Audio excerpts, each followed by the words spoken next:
Tata. পড়ে যাবে কিন্তু।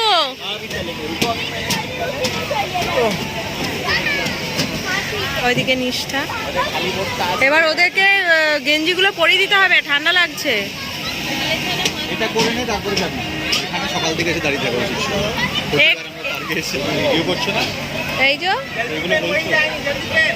এইগুলো কিন্তু সব চিলড্রেন পার্কের, এইগুলো কিন্তু 180 টাকার ভেতর সব ফ্রি, তাই তো? সমস্ত কিছু কিন্তু এগুলো ফ্রি। তো যারা বাচ্চা নিয়ে আসবে, এখানে জাম্পিং ফ্রিতে আছে বাবা, এখানে জাম্পিং রয়েছে।